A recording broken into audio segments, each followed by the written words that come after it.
And we are back. Couch Company Podcast. I'm John. With me as always, Tyler. Hey, I'm here. He's trying to mess me up. No. Yeah, you are. Yeah, see? The audience doesn't know. Yeah, you're just Playing with faders. just for me. Yeah, he's pumping the volume. Anyways. You freezing with this cold open? Huh? Cold open? This is what cold open is, right? Yeah, what defines a cold open? It's just like an independent sketch. Yeah, before going into the real thing. Before This isn't going- a cold open because we did the whole intro. We That's should what have been I'm like, haha, could you imagine? And then the music comes in. I always just think of like Brooklyn Nine-Nine. They're like the kings of cold opens. Better than The Office? Yes. Consistently, I think yes. But I think like peak Office cold opens probably better because Office like has a couple. the fire drill one, still one of the funniest scenes I've ever seen in my life. Is the fire drill... It's like overplayed now, but dude, at the time it was so funny. But is it a cold open when it's like... Well, I guess it's anything before the credits maybe is a cold open. Yeah, so that's what I was asking. Is it independent, like not related to the plot? Because that's But the a good fire point. drill is related to It's the plot. the whole point of the plot. Yeah. Kinda. That's when Dwight gets in trouble. He goes to New York. But isn't it ultimately not really about that? It's just like the first... I could be wrong. That's not when Ryan started the fire? No. Well, then I That's don't know. separate. Okay. Well, then, yeah. That's it's probably season cold, 1, I think. Cold open. I don't know. I don't either. Brooklyn Nine-Nine's cold opens are so funny, though. They are, yeah. They're more consistent. Just, I chuckle every time. Yeah, it's a good show. I mean, top 5 probably.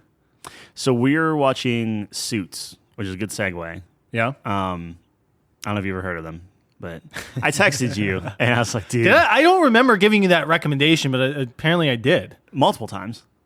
Dude, it was one of my... So, like, when I was a youngin', back when, like, there were, like, you know, TV stations, Yeah. I would watch, like, USA, and that would be, like, White Collar and Suits, and there were, like, some other shows on there that were really good that I liked. And, yeah, I loved Suits. That was one of my favorite shows. But the series falls off hard, though. Oh, does it? Oh, big time. No. Yeah. When? Season 4, 5, something. I didn't even know there's so many seasons. Yeah, I think it's like 6 or 7 seasons, and it like... It never Sorry recovers? to spoil it. I haven't watched the whole thing. Wow, It's just like those first like 4 seasons, man. That was like... It's always 4, man. It's always Mike like and Harvey. Yeah. As long as it's Mike and Harvey, we're good. Okay, well, don't spoil That's anything what I'll else, say. Yeah. But that's what I'm saying. It's like, that's so good. But I texted you and I was like, hey, you should watch Suits. I'm trying to get everyone to watch it. It's such a great show. And then you're like... I was "You confused at trolling?" first. Like, Yeah, I was like, what? And then because I forgot I recommended it. Well, we sat down and we were like, all right, what are we going to watch? Because Yeah. we're out of House. Yeah. We did all of House, which also does fall off. Every show falls off. More or House less. falls off? Yeah. It House was tries to weird. do some stuff and then it just gets it's too long. Back-to-back House for like multiple episodes, multiple seasons in a row is too much.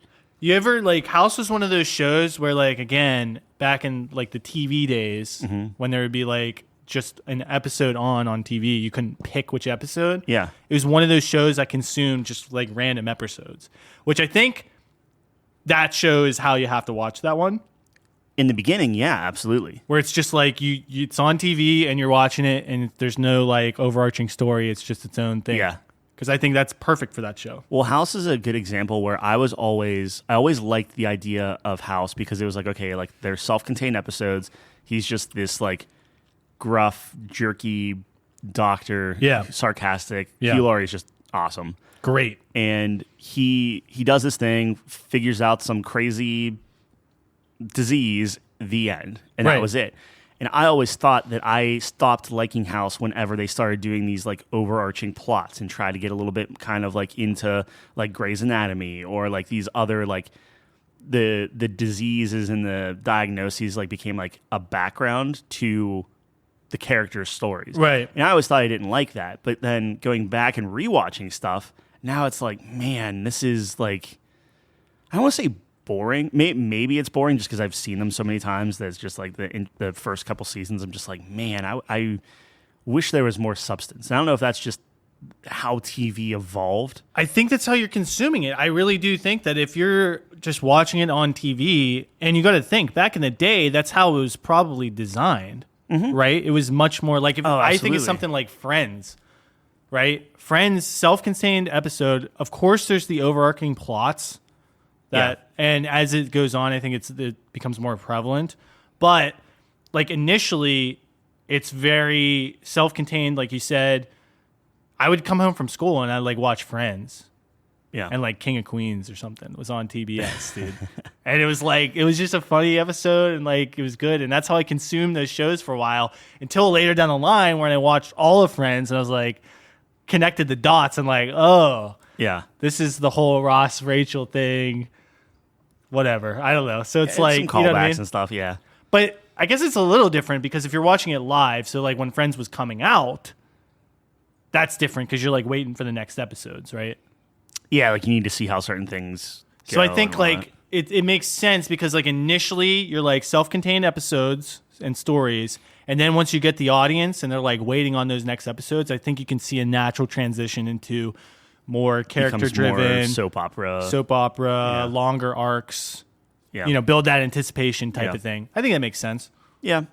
Well, House is great though. I like House. It was awesome. It's just like it was too much too fast. And so anyway, we were looking at stuff and we were like, all right, well, what are we gonna watch? And it was like, well, Chelsea fell asleep to Wheel of Time, doesn't want to rewatch episodes and different things like that. I think Wheel of Time has a very strong opening. And I was like hooked on it. Right. But she wasn't really feeling right? it. They're in season 2. Yeah. Newish. Okay. I'm doing Ahsoka by myself, so she wasn't into that. Good Omens, she didn't really care too much about. So it's like there are a lot of these shows that are like these heavy episodic, like you have to watch, like Game of Thrones-esque type things where you just gotta start and watch the entire thing. Yeah. And Suits was just randomly on one of like the For You on Netflix, and I was just like, we're watching this, and I just clicked on it, and it was just like cool, and it was exactly what I wanted. And like that's the thing is you can binge 3-4 episodes of that like throughout the day, and it's like nothing. It's fine. It's fun and witty and just whatever. And I the thing that I'm not connecting with as much is I really like White Collar. Yeah. And Suits is good. I like all the characters. Some of the stuff actually makes you like kind of like laugh out loud or whatever. Yeah. But I don't feel that the characters are as likable as White Collar. Oh, White Collar's better. You think? It's a better show. Okay. I liked Suits more just because like I just connected with it more personally, but like objectively, White Collar is probably like a tighter show, better written. White Collar gets a little soap opera-y. They have like their overarching things, and that gets kind of old after a while. But so does Suits. Well, we've only watched maybe I mean, like 5-6 episodes any USA show back in the day, like that's their MO. Psych. Or wait, was Psych USA? Psych? It might have been. Psych was good. Mr. Robot was on USA, and that was actually a really good show too. Yeah, I think that's on Plex. I'll need to check that out. I remember. I don't think I finished it, but I remember the first season was good or something. That was a weird show. That's a very different type of show, but that's with Rami Malek. Yeah, right? yeah. He's like a hacker or something. Yeah, that was a good show. I remember this one show too that was about like the whole show was about like sex. It was really weird. I was digging it as a teenager though. It was like, oh man, is it one dude? It's like called Satisfactory or something. Man, I can't remember. But the premise was like this dude was like a big wig executive guy or something, really good job, and then he just has a mental breakdown and quits his job. And this girl reaches out to him, and he becomes like a escort. Oh, okay. Yeah, but he's married and shit. It was weird, bro. It was so weird. It was so weird. It's like your Maury and. But I was a teenager. I was Jerry like, dude, Springer, this is awesome. My mom did not like that show. I've been going, which I'm sure John's happy with, where I've been like just scrolling through Plex just to see like what's on there and different things like that. But, like finished Ahsoka. I wish you watched. I'm out. I think I'm out on Star Wars. I really want to debate it, not debate it, but like talk through it. Like I was talking through it with Calvin, and just like we were going back and forth on some stuff, and it was just like I want to vent, but at the same time, I enjoyed it, and I think it's one of the better ones. Yeah, but also like I wanted to throw my remote through the TV a couple times on certain things. Really? On like what they did on certain stuff. Because you're a book guy?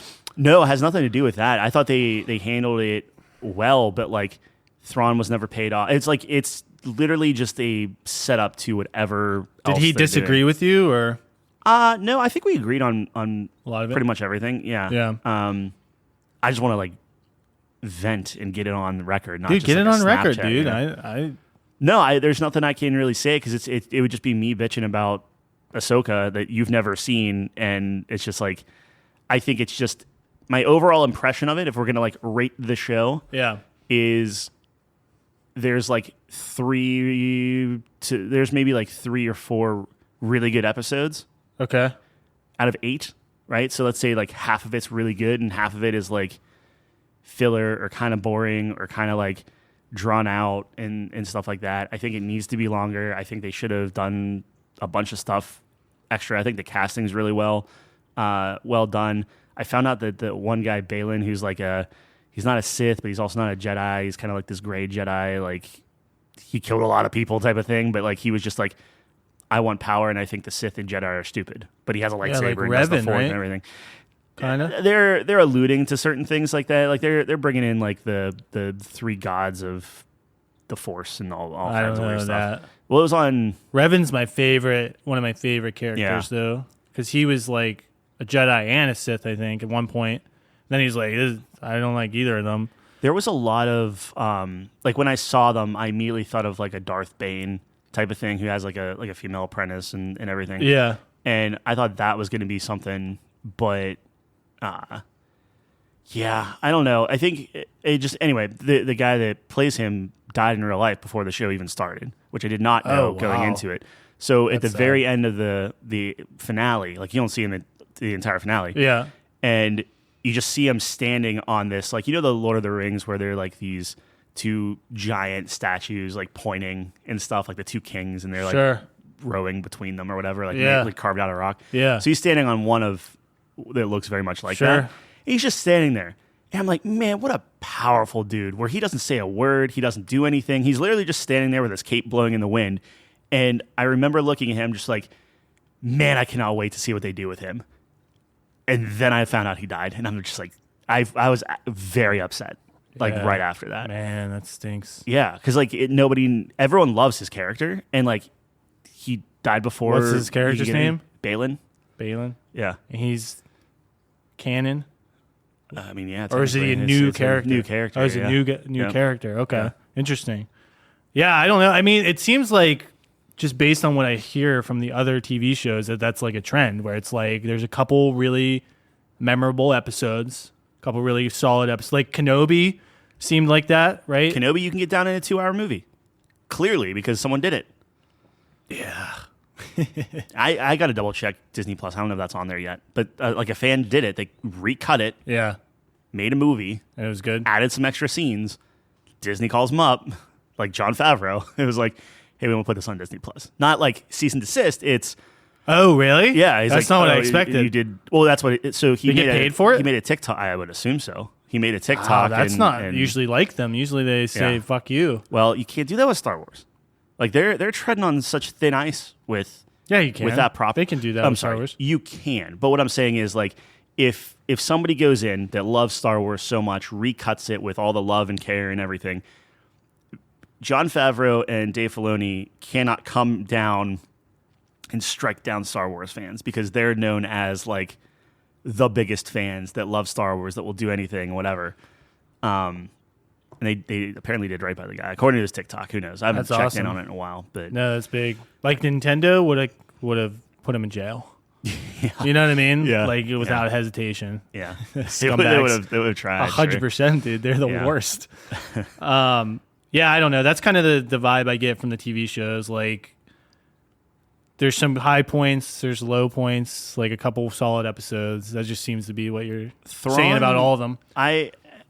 And it's one of those things, like, I really want to start watching other people's reviews. Like, I don't really watch reviews of TV shows because I just find them, like, boring because usually the review is longer than the actual episode. It's just like, okay. Yeah, there's a lot to cover. Yeah. But, like, I need to start watching because it's like, is my attention span so bad where it's just like it seems like there were too many shots of just, I think I mentioned this before, of just them like looking out into the distance for like an extended period of time. And it's like, dude, you could have cut that in half and saved yourself some seconds. Right. But it's just like right. Ahsoka just looking out and tilting your head and pondering and holding a thing and looking at it. Like I feel like come on, similar yeah.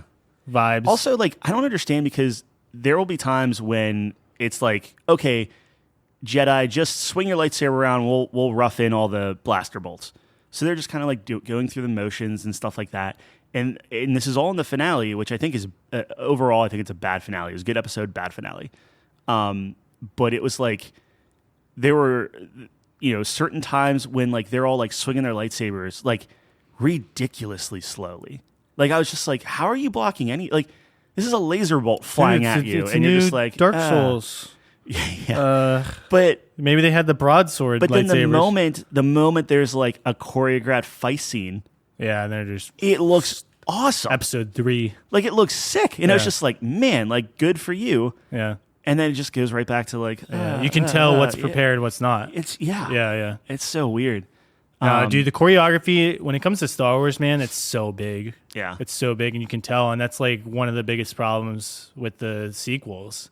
Is like just I remember like there's this one YouTube channel where it's like stunt actors and stuff where they like react to different movies, and it's super awesome. I love videos like that where it's like experts reacting to things because you can just get obviously like an insider perspective and they can point out things that probably Corridor Crew is who you're looking at, right? Probably. Yeah. I forget what the name is, but it was just like these two guys, and they were just roasting episode 8, dude. They were just like the throne scene with Snoke and the red guard. Which people point to is like, oh, wasn't that cool? And it's like, no. Yeah, people were like, oh, that was awesome. It's like, dude, people were falling down in the background without getting touched, and they're pointing out all these things, and it's just hilarious. Like as stuntmen, they just watch it and they're like, that was trash, and then they just pull it apart, and it's like, I think it's difficult though. I mean, like you're talking about.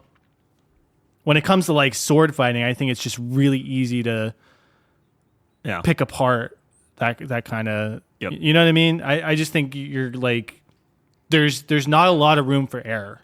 So it's very easy to see when things start breaking down. So I have a lot of respect for them doing it because I think it's a lot harder than people give credit for. Right? Sure. And so, like, how do you do a multi-fight thing? Because in all, like, it's one of those things like until you, like, I don't know how 10 dudes can't, and like I don't even care if you only have like a vibro blade or whatever, like raise one person. Like if they all just charged her at once, one of them is gonna impale her. Like, it's I don't know if it's necessarily that, because like in any action movie, you're gonna have to suspend your disbelief. Right? Is that the phrase? Because like it's just look, if it was realistic, it wouldn't be cool.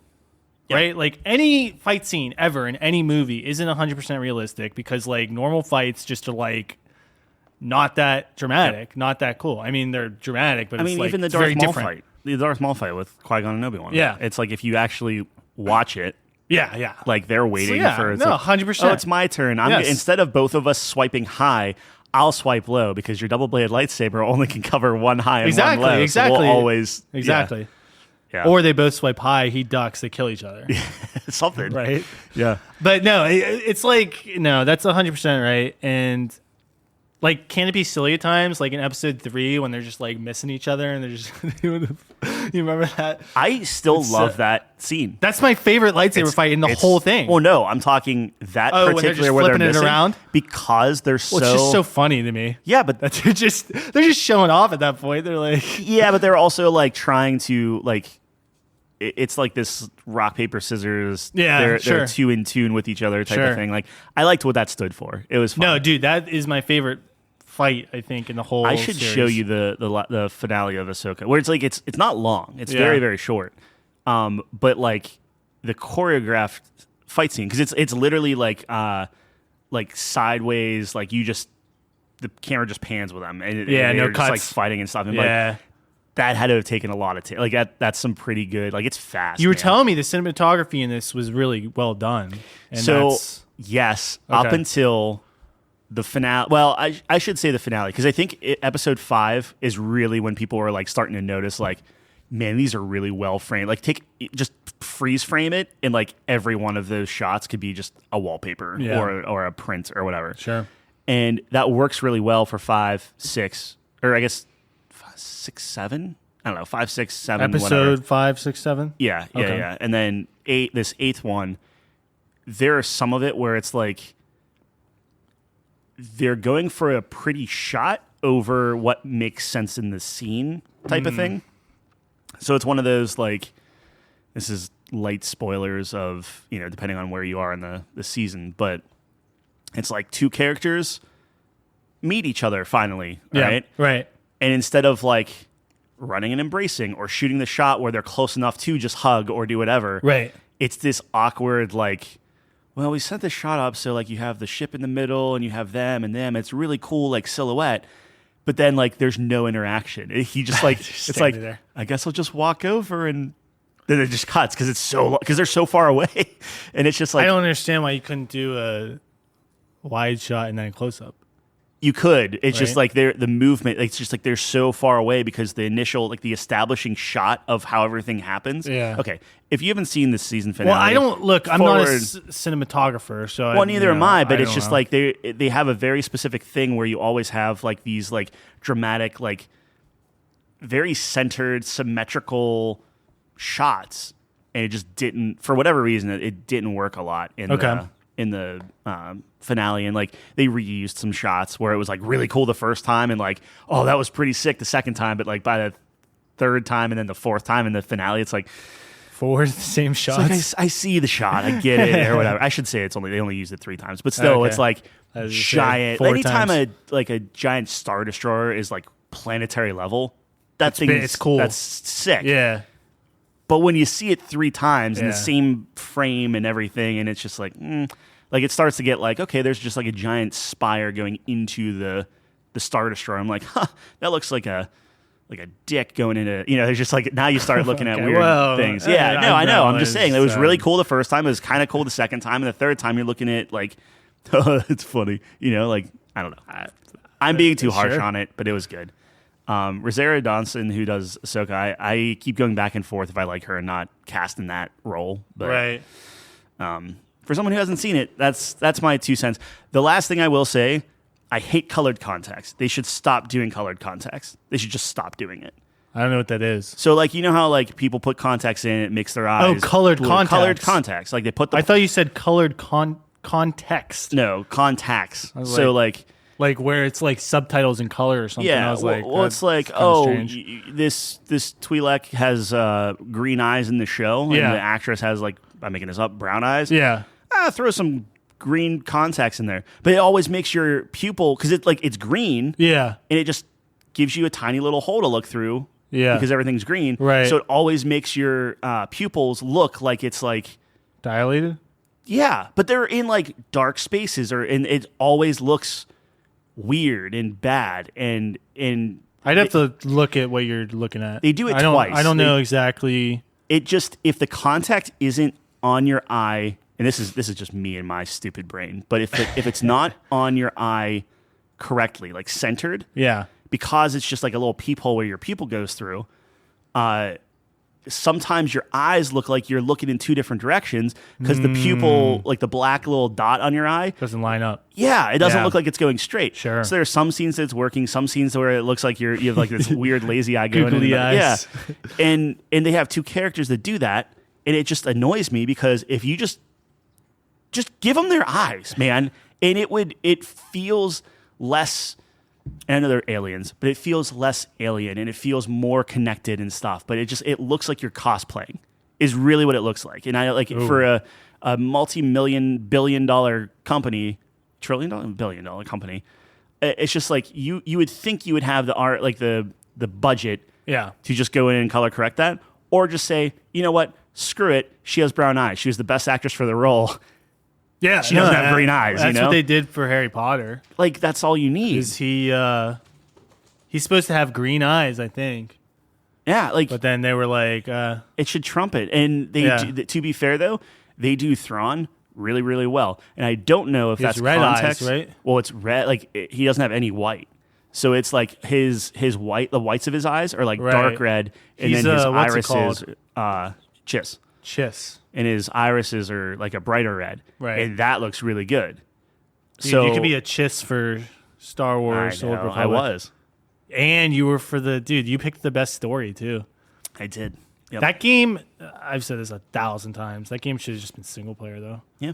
It's so great. How cool would it be though if they had like 8 different stories, but it was just a single player game, so they could just flesh it out more, and it like That'd be great. it just was better. It'd be awesome. It'd be great if they all intersected too, where you could like, oh, that's a really cool interaction, and then you would want to like replay it just to see how you got to that point or whatever. Well, I've always wanted to do like the DLC stuff because everyone beat their individual stories, and I think they react to you based on like your story. So if you have 4 unique, if you have one of each of the classes, you're like all accounted for. Does that make sense? Right. Yeah. Because I remember I played a little bit of like the one of them, and I was like, I forget what it's called. I was like the Emperor's right hand or something as the warrior or whatever. And I went through this whole thing where I like, got that title. So it was my whole arc. And then like the one dude is like shitting his pants. He's like addressed me as it's super cool. So that's what I like, Anyways, sorry, rabbit hole. No, I mean I love that, dude. It comes down to switching to video game talk. It comes down to recognizing your choices, and pretty much like that's a big one for me. Choices matter. Choices matter. Yeah. Choices don't even have to like really matter, but like one line of dialogue, confirming that yes, you did in fact do this, and I'm scared of you, or you're really cool because you did this, or fuck you because you killed my buddy. Yeah, it's like that just goes a long way. It not to hop on Starfield, but Starfield did it in a, I would argue, rough way, where it's like I just want to pick this choice because it seems crazy. So they'll be like, I'm making this up. Well, hey, traveler, let me sell you something, Yeah. And like options would be like, yeah, show me your wares, or been here long, or shut up, I'm gonna rob you and kill you, or whatever. And if I'm like, I just want to see what this is. It's not my character. It's like, I want to rob you and kill you. you kidder. Here, I'll show you what I have. And it's like they. Oh, divergence. That's what I mean. Like they give you a lot of different options, but like, yeah, you might get like some throwaway line of like, well, that's just silly response, and then like pick something else. There are a couple that are just so funny. Like there's this one moment where this guard, I was in an area I wasn't supposed to be or something. This guard comes up and he's like, hey, or no, it was I was like undercover or something, I think. Anyways, he's like, hey, I heard to be on the lookout and you matched the description or something. And I'm like, no, you matched the description. He's like, no, you. And we go back and forth like that for like 10 minutes. Like, swear to God, it was like 30 responses. I saw that, yeah. And it's like, I don't even know what we're talking about anymore. So like, I love things like that where they get super silly and stupid. Yeah. But there's not enough of that. And then what else? I was going to say the persuasion, because I went persuasion. Yeah. That was like my first thing I maxed. Like, sucks. It was the worst in that game because you just have things that don't make sense. Did you ever fight the final dude, or did you always just persuade him to always walk away? persuaded him. Yeah, me too. Because it's not because it was like it was awesome. I was like, yeah. I didn't every time. I didn't want to fight. Like I was like, I don't want a boss fight now. Dude, I'll always talk my way through a boss. That's what I loved about Baldur's Gate. There's a ton of bosses. I probably shouldn't spoil this for you, but like there are bosses you can just talk your way through if you're good enough. And I have. Yeah. It's amazing. Yep. So it's like, I don't think that's a bad thing at all that you can talk your way through. Oh, no. It's great. I'm just saying. I just hate how it's like, because like every other Bethesda game was like, here's the persuade option. That's like a cool line or something. Yeah. Like a Paragon or Renegade option in Mass Effect, but you can only select it if you have enough points. Yep. But they did it differently where it's like you can try, and then you get all of these like canned, sayings that don't even apply to it half the time. Yep. You know what I mean? Yeah. Like, you'll convince someone like something crazy. Like, I don't know. There was like this one thing where I was like talking down these bank robbers or something, and I'm just saying these lines that don't even make sense. Like, well, why don't you just go home and have a nice warm meal? He's like, yeah, you know what? That's a pretty good point. Yeah. It's like it's so stupid. Yep. I don't know. And it's like the same. Oh, you make a really good point. And it's like just the same. It's the same line, but yeah. I don't know. So I was reading some stuff about Cyberpunk. Do you know how much money they put in to the 2.0 and the expansion? 5 million. Higher. 10 million. Higher. 50 million. Higher. 100. Higher. Bill. Not billion. For this, 125 million. That's a lot. Yeah. It's more than I'm going to make. It's between, I think, so it was around 40 million to like fix the game.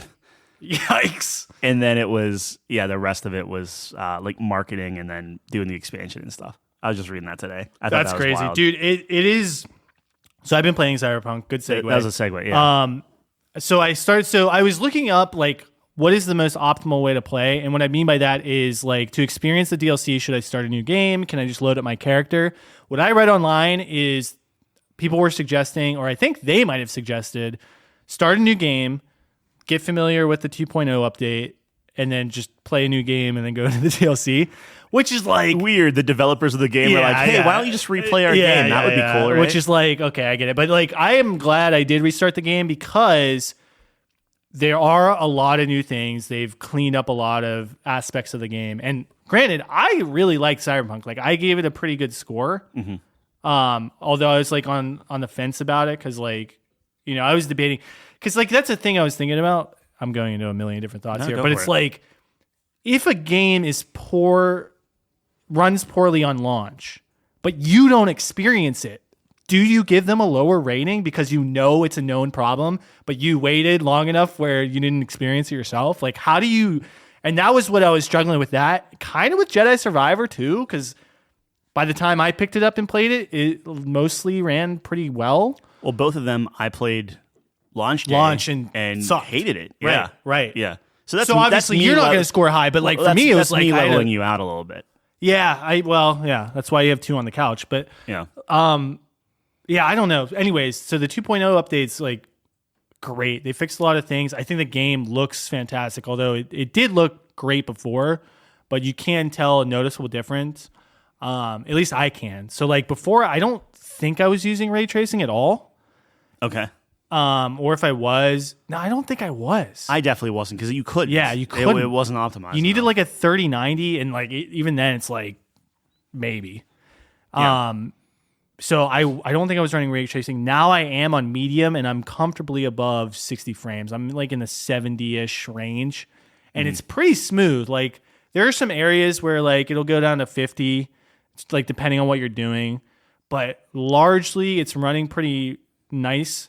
It's a gorgeous game, especially coming off of Starfield, dude. It's like, dude, this is what a city looks like. Like you go from Neon in Starfield, which is like the Night City equivalent, which Neon looks cool. I like Neon. I like how it's like in the middle of the ocean and stuff, and it's cool aesthetic.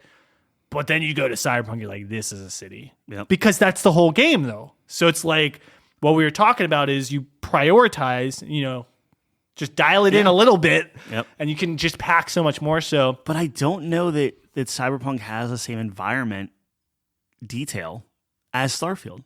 So it's like it's objects. Weird. Yeah, Well, that's what I was saying, dude. I was thinking the same thing. Like a coffee cup in fucking Starfield. Yeah, it's the best looking coffee cup in the world, and it doesn't look bad in Cyberpunk. But coming out of Starfield, I was like, dude, it's passable. If you could just marry the two, just marry the two. I swear to God, they spent half their development cycle on the fucking inanimate objects in Starfield. They might be the best, just random objects like in a game, all with physics built in and everything. Yeah, like it's awesome, but it's so unnecessary. The attention to detail on certain things within Starfield, and then the same thing with Cyberpunk. It's just really weird. It's just a weird like division of what they thought, like, and it's very artistic, right? Yeah. So it's like, what do you think matters versus what? And I think pound for pound, like, as cool as certain things look in Starfield, I think Cyberpunk's a better game, right, for sure. And I think Starfield, not to keep harping on Starfield, but I do think it's like, I would say probably the most anticipated launch this year. There are a couple other things that are up there, but Yeah, if you take We've been Zelda talk- out of the. Well, Zelda whatnot. was up there. I think you could make an argument for Starfield. I mean, we've been talking about this since 2018. Yeah, I would agree with you And that it's just Starfield's new. Yeah, It is new, but it's a new Bethesda universe. Like that's they have two, right, and this is the 100%. third I one, agree with you. right? So this was a big deal. Zelda was a big deal, obviously. I would put Hogwarts in the conversation too, just because like we've never seen a really good Harry Potter game. Yeah, Although I will say the PS1 Harry Potter games kind of slept on. They're pretty okay. good. All right, They're not bad. PS1 or PS2? PS1. I So think I the only played Sorcerer's PS2. Stone and the Chamber of Secrets were actually pretty good. I think the Prisoner of Azkaban wasn't bad either, although that was PS2, I believe.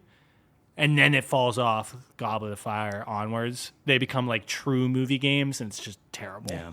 Because like in the first ones, they had things in there that weren't in the movies. Like they were more off the books. It was kind of cool. Yeah, that's neat. Yeah, so I remember playing those games. I mean, they're not great games, but they're like, I had fun with them as a kid. I digress. Starfield, to me, I'm a firm believer in, I think they got away from like what makes their games like really fun, I think. And also, I think they're trapped in the past a little bit. I mean, we talked about it. It seems like a dated game, right? Like, it just doesn't seem like they innovated as much as they could have.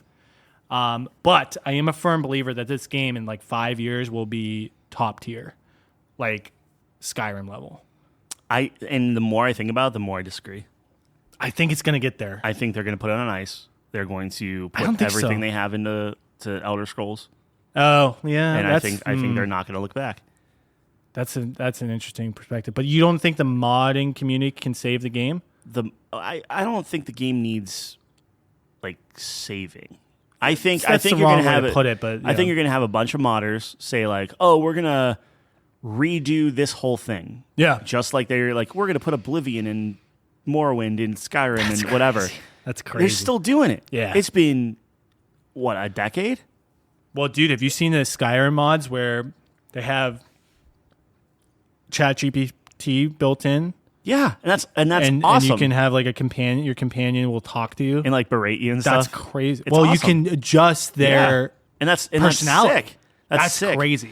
I just don't think that But that's so awesome. like sure, if you want to say like the modding community, to some extent, I would say like that's going to get it further.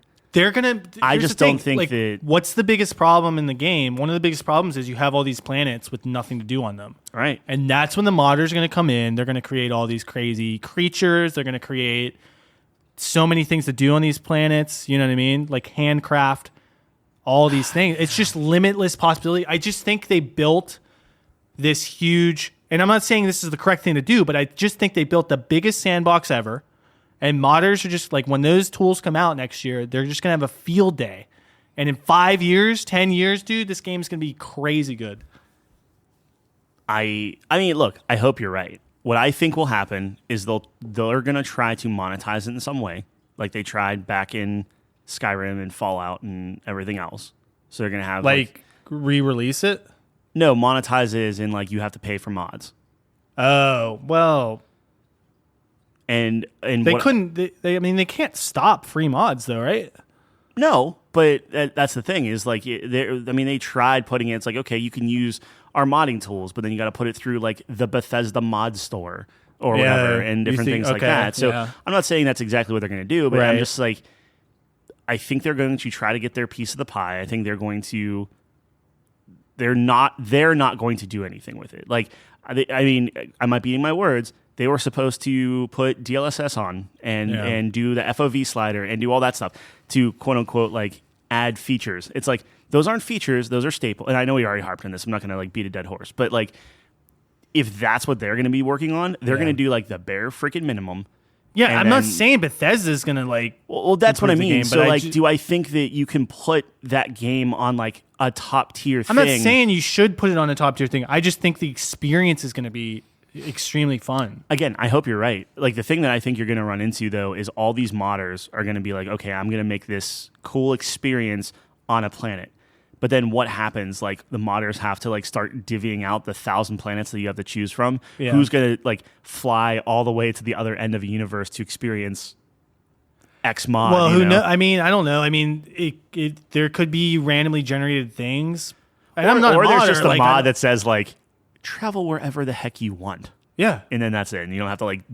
Yeah, but like think about like the random start mod in like Skyrim. That'd be so cool in Starfield, right? Like you pick a profession and you're like, they can craft that opening segment for you, and you're like doing your thing. It's like I just think like the role playing possibilities, because that's like one of the funnest things to do in the other games. Do you think Starfield had a good enough reception for modders to actually care? Yeah, 100%. There's already a ton of mods. Yeah, I just haven't seen. I mean, granted, well, a lot of them are fixing the fucking game. Oh, that's what I mean. The tools aren't out yet. So, yes. Okay. I mean, you're right, and I shouldn't be so down on it. I think. Look, I will admit it's borderline hot take. Maybe it is a hot take, and super optimistic take from me. But that's in my heart. I believe like it definitely has the potential.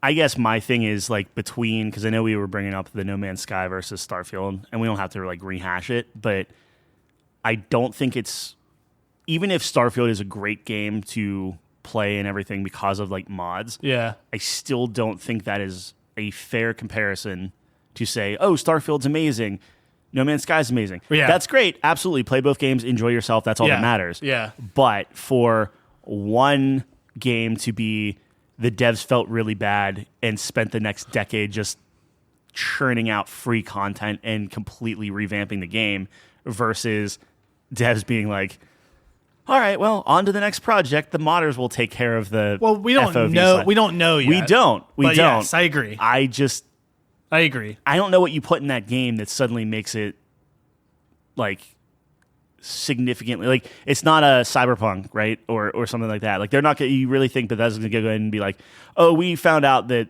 this all needs tweaked, or this is like not balanced correctly, or whatever. And CD Projekt Red needs to be commended for that, because they really did stick with Cyberpunk, and it's now. Yeah. But like, to be fair, $40 million. That's crazy to fix that. To be fair, 2.0 should have been how it launched, right? Yes. But I'm glad they still stuck with it and didn't just leave it, because it is sick now. Like, the changes that they made, totally worth it. I love the skill trees now. I think it's much more intuitive. Just makes more sense logistically. It's a tree now. It's not like before. It's like these random things, and like, I wish I went back before the 2.0, because I was playing it and I re-downloaded it for 2.0, and I saw all the different things. I'm just like, this is way more like it like made more sense to me and 100%. more intuitive. Where I remember being very confused, where I didn't mess with anything. Yeah. Like any mods, anything. Dude, the old system, there was like a whole tree for crafting, right? So it's like, you want to make good stuff, you got to waste all your points, so you're not. So now they got rid of that, and everyone can craft, and it's like just, obvious things. Yeah. That just, quality of life things in terms of the mechanics. How's Idris Elba and I haven't started the DLC yet. So like, I heard that you want to get through the game, and then before you start the last mission, play the DLC. You're gonna, like, do the whole game again. I don't know yet. I mean, I'm still early enough where I could just, because I have my other character who's just like max level, and he beat the game. So like, you load in right before the final mission. So it's I like could get your feet wet again. I could go either way. Yeah. I'm not 100% sure. I did start with a new intro this time, the Street Kid one, which I really liked. And my V this time is more like the V in my original playthrough. I tried to play as myself, but I think it's better to play it as a separate character, because my name's not V. Yeah, sure. It's funny you say that. It's something like really minute like that, but that takes me out of it so much. Well, it's funny you say that, because like, I want to play this character as myself. So I started playing it and picking options as I would in real life. Yeah. But then as these options pop up, I'm like, I don't want a gun. I don't want to do anything. Yeah, exactly, I'm not going to exactly. go. Like, so I'm like, okay, well, this isn't me. Like, I can't play this like myself. I will say, in like Starfield, I can play that like myself. Yeah. Because they don't call me by my name. There's like options that totally make sense, like peacefully resolving things and like not getting into fights, and like all of the skills I picked for that like made a ton of sense. Like my parents' thing, like that was like totally to a T, which I loved. But in this one, it doesn't make sense. It's like I try to project myself onto V, but it's his own. He's his own guy, and he's voiced, which is huge. I love it. Yeah. So if the character it's like a Commander Shepard situation. Like I don't see myself as Commander Shepard. Like he's his own dude. You know what I'm saying? Yep. So it's like kind of like that. Anyways, I don't like the male voice as much as the female. And maybe it's just because I started with female and that I was just used to that, and that's how I think of V, and I think V is a female name, which I understand is silly, but that's just how I did it. Where like I think they're both good. I haven't played as a female enough to really chime in on that. I do like the male voice though. I think he's good. He's fine. It's just it seems weird to me. That's all. Like I just don't like my character as much than when I was playing with the girl. Yeah. Okay. Yeah. Yeah, I don't know. I've really been enjoying it. I love that game, dude. Yeah. That world is just so cool. It's like... So, I mean, you're going to... I mean, you'll effectively, like, have a rating then for it, right? Like, are you going to try to beat it this year? Like, are you in it? Is that, like, your current game of choice then after Sea of Stars? Yeah, that's what I've been playing. But like I said, I got to, like, decide whether I want to go through the whole game again, which, like... Part of me wants to because I love that game. I mean, it's what, like 40 hours? Yeah, it's not too bad. But the other part of me is like, dude, I grinded this game so hard that I kind of don't want to do it all again.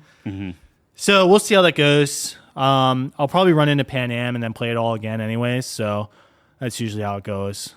She just spurs you along. Dude, Panam's smoking hot, dude. That's the only reason I want to play a guy is because I didn't experience that whole She's so awesome. that whole section. Yeah, she's great.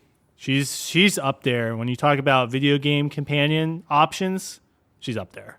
Okay. 100%, dude. Anyways, yeah, so that's good. Anyways, my V this time around is a little more gruff. I went with the Street Kid background, which is great intro. And it's like so good too because like the dialogue options you get, you like know the city. You're like from there. So like when they're talking about Dexter Deshawn, you're like, oh, I heard he was going through some trouble or like this and that. And it's like, I find that cool. I like being in the know, especially on the second playthrough where like you kind of know how things happen. It makes sense for you to be like, oh, I know this dude, or I heard of that job because like, right. Me myself, I've heard of that because I played it before. Yeah, and it's weird because I keep forgetting that the TV show is this universe, right? So like the anime. Yeah. So there's like, a couple Easter eggs too. Yeah. If you go to the bar, there's a David Martinez drink. Oh, really? Yeah, so that's the main character in Edge Runners. And so is that from 2.0 then? That was in the game originally. And they just... Before the anime. Know. Yeah. So either they leaked it somehow, like a little foreshadowing, or the TV show used that drink. I don't even know. But that's so cool. Been deliberate, right? Like that's got to be... That's so cool, though. Yeah. But yeah, you know how the thing is at I forget what the bar is called, Afterlife. If you're a legend, is it Afterlife? It's the Afterlife. Yeah, I think so. Why is that Mass Effect? Because Afterlife is the VIP section in Omega. Is that what it's called? Or is Afterlife either the VIP section or it's just but it's called club? But it's called Afterlife In Mass Effect, I think so. Okay. Yeah, I think they're both Afterlife. Okay. Just a good name for a bar club. Sure. I think maybe I'm getting them both wrong. Maybe. I'm pretty sure I'm right though. Well, we haven't done the research department for so a while. Good. Yeah.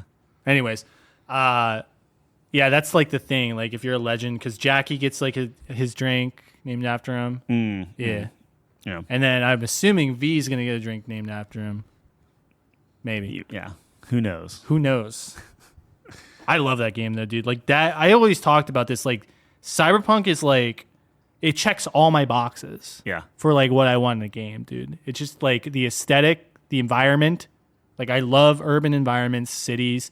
I love the grittiness of it where like people are freak shows and they're like, because I love like New York City, right? Yeah. And I just love the lights, the ads. There's something always going on. People are weird. People are like... It's weird how much that feels lived in compared to like when you're like walking around like a city like what's the Atlanta, like New Atlantis, right? New Atlantis is like, not good. Right. It's the worst city in that game, but also just as cities go, it's just not good. Right. But that's what I'm saying. So it's like doing that is I forget how it's like this is a. I mean, when did that game come out? That was pre-pandemic, right? Even Omega on Mass Effect 2 Right. feels way more lived in, and that's like the most linear. Like it's not even like open at all. But it's like they put enough set pieces in there where it's like I completely understand the vibe of this place. Yeah. Like it's weird. It's so just weird. Such a weird. It thing. just goes to show it's like open world-esque or like bigger doesn't equal better. You know what I mean? Where it's like have it be a straight line, but just fill that straight line up with like interesting things and people and random events. See, I don't like. You really make me want to play Cyberpunk, but we're coming up on this thing where it's like we have 3 months left. Yeah, we're in Q4. Almost. Yeah, I mean, we have October, November, December, and then we're in Q4. So and it's like tough. Spider-Man's That's what I'm coming thinking out. too. Yeah, Assassin's Creed just dropped. Well, I'm not playing Assassin's Creed. Yeah, but if you're doing Cyberpunk, I feel like I could play Assassin's Creed and kind of get some. like spread our. The next game is Spider-Man. Yeah, I only have 2 more games on my wish list. Oh, so many. Which so is very. like, well, yeah, you go after all the minnows. Yeah, well, minis. Spider-Man and Forza. Oh, fuck, Forza. Totally forgot about that. That comes out on Tuesday. Yeah. Tomorrow. Yeah. You're not springing for the big boy. No. And we'll play it early? No. I'll play it. Just play it a couple days early. It gives me a chance to play Cyberpunk. Okay. Yeah. You hate cars. I get it. Continue. Wow. Okay. Gonna digest that one for a little bit. Modern Warfare 3. That's the only other one I have on my list. So it's like 4 games.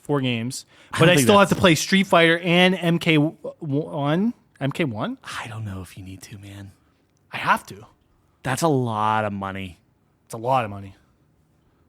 It's a lot of money. I got to play MK1, like, because the story mode, I'll have fun with the story mode. Street Fighter, that's gonna be a tough sell. But I really wanted to play it, and I've been talking about it since like it came out in the summer. So it's like I feel like I should commit myself to that, but it's a lot. It's a lot. Man, that is tough. That's $120 right there. That is not $140. Neither of those games are recommendations for me. Really? They're not good? They're fine if you like fighting games. It's fighting game thing. I just don't think that you are going to get. You're not getting $120 worth, unless maybe it unlocks something for you. The effort that was put into those games, because the like I feel like fighting games, and like I'm not a fighting game guy, so maybe I'm totally off base on this, but I feel like fighting games are in a really great spot for the first time in a long time. It seems like. Yeah. It seems that way. Like Street Fighter was really good. And I don't know anything about fighting games, but I could just tell that like Street Fighter's back, which it hasn't been for a very long time. And it feels exactly the same as, and I would get crucified by any fighting game person, but it feels exactly like every. I'm other sure Street it does, Fighter like to us uneducated heathens. Yeah, but that's like, what I mean. It's just I can just tell based off the reaction of the people who know what they're doing that it's really good. Which is great, but I don't know if but that's I want to reward that. Great for you. I want to reward it. Oh, yeah, I don't know. Ugh. We'll see what happens, but there's so many games to play. Like Dave the Diver. Yeah, I got to play Dave the Diver. That's on my backlog too, and all the League of Legends games that I said I was going to play. And it's like, how am I playing more League of Legends games than you?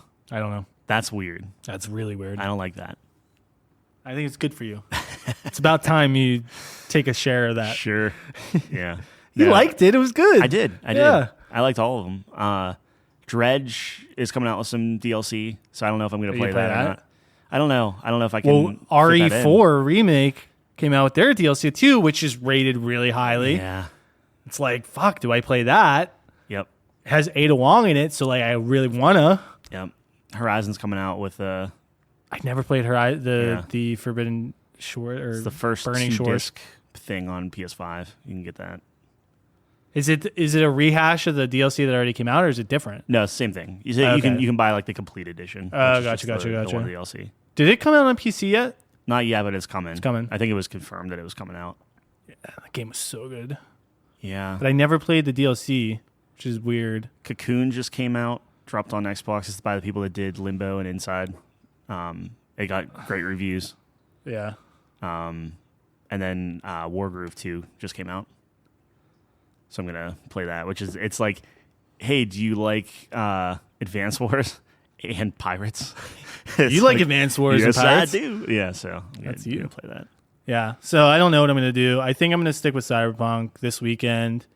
Forza comes out, gonna play that for sure, and then we'll go from there. Yeah, it might be a situation where I just play the DLC because it's just like a time thing.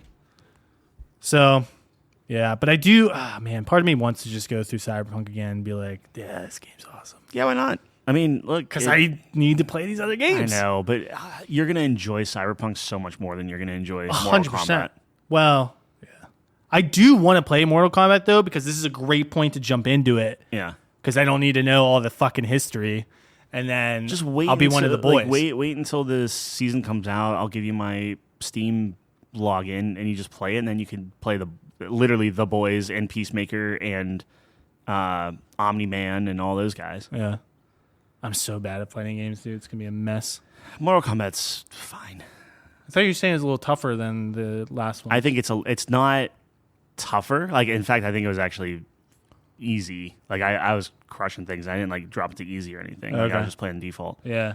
So it's easier than past things, but it's also, like, you don't need to do any of the new stuff in the campaign, which then means that, like, when you go into, like, the real world, so to speak, and, like, fight, like, real people, you get trounced because they have, like, their little cameos, like, just ready to go. Yeah. And I'm like, I don't know what I'm doing. That's funny. And I think the board game mode sucks. Personally. That reminds me of Budokai 2, Dragon Ball Z game. It was the same thing. It was a game board, and you had your little pieces, and you'd hop around.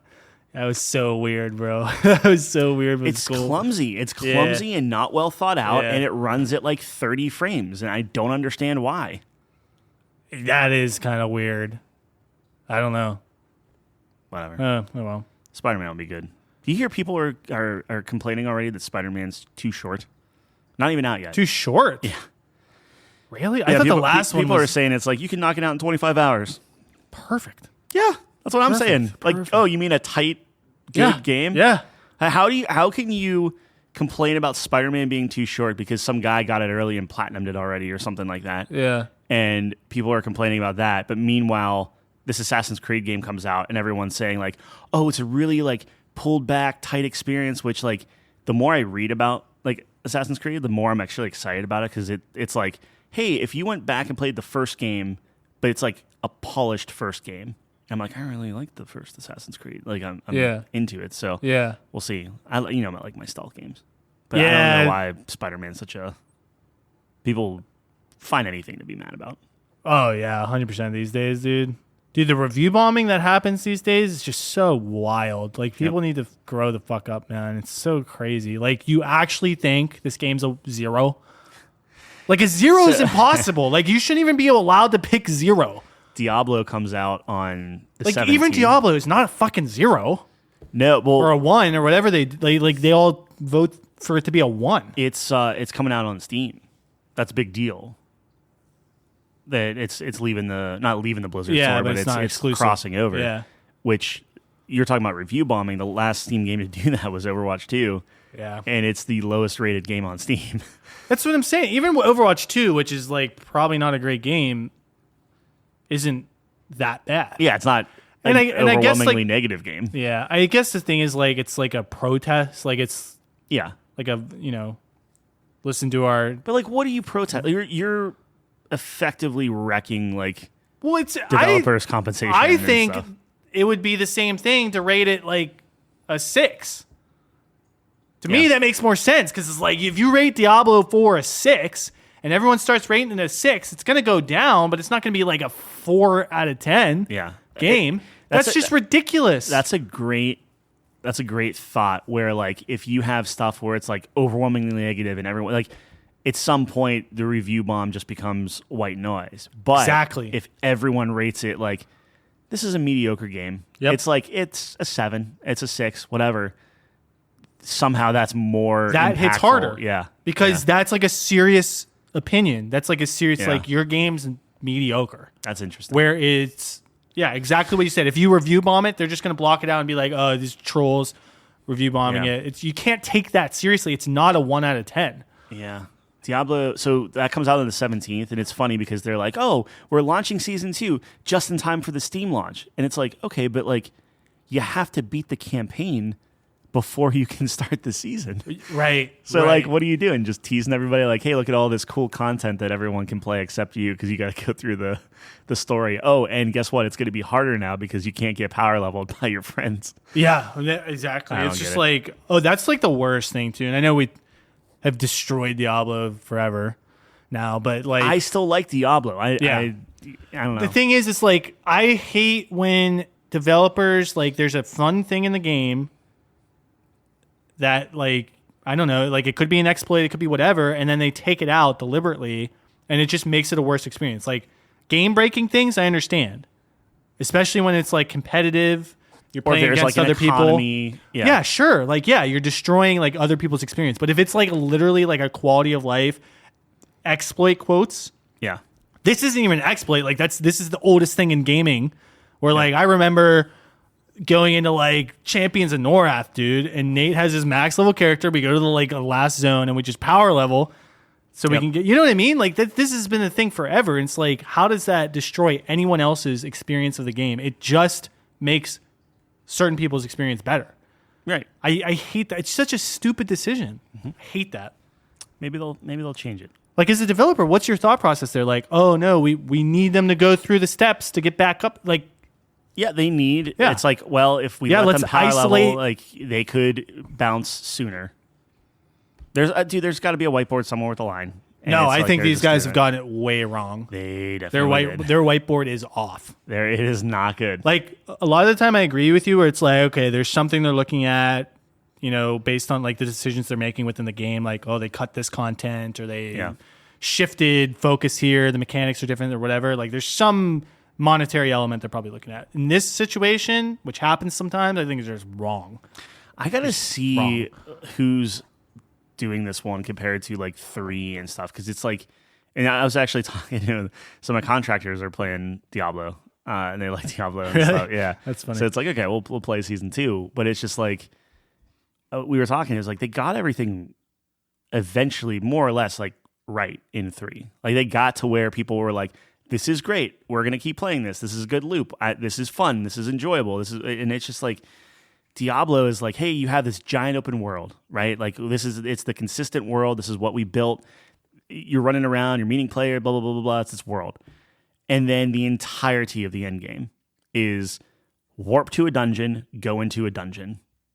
And then you're just in this confined tunnel path. And Diablo 3 was similar, but it was more efficient and quicker, and you didn't have to like. It's just everything in Diablo 4 just seems like it's just long, and it's just like it's a chore compared to like a 3, where a 3 you can knock out like 3-4 dungeons like it's nothing in like 6 minutes, and then just keep watching yourself level up, and the numbers keep getting bigger, and you get stronger and stronger and stronger. And this one is just like I was watching this one video or something, and I forget what it was about, but not what it was about, but I forget like what the whole video was about. But they were explaining this concept that game developers use for open worlds. Yeah, and it's Witcher 3. I think it was Witcher 3 or something, but it's like there has to be a certain distance or a certain amount of time before you run into something interesting. Yeah. I think maybe it was a Starfield video where they were like pointing out like, but they were comparing it to Witcher. Yes. Yeah, it was CD Projekt Red, I think, who came up with the rule or whatever, and it's called something, and they like kind of like based on like their market research, they were able to determine like attention spans and like how long before which is cool. That's really awesome.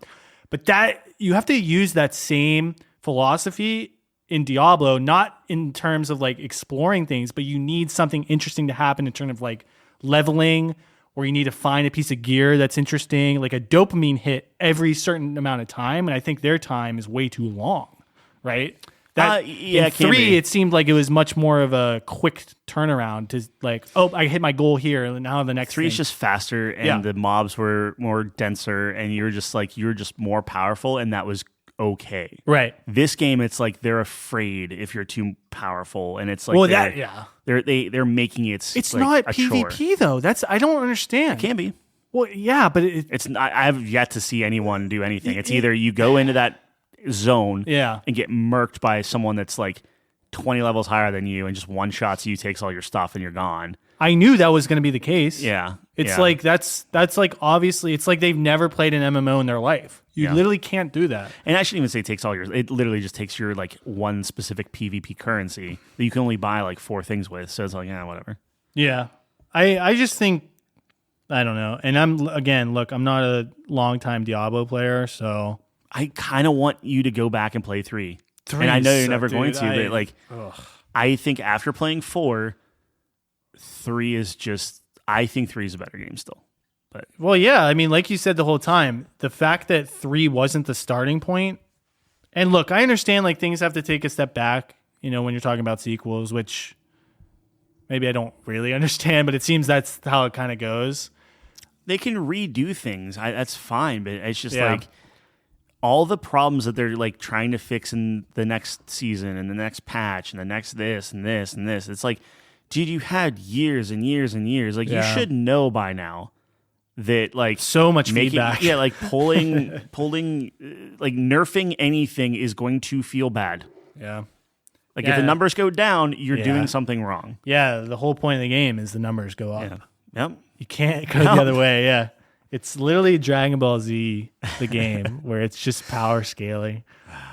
I don't know. But dude, it's we'll like play season 2 and like see. we said, if something's too strong, why not raise everything else to that level? They did, and then they still nerfed you. That's the thing that people are mad about, is they made everyone else stronger and then nerfed you. Still hit the ban hammer. Yeah.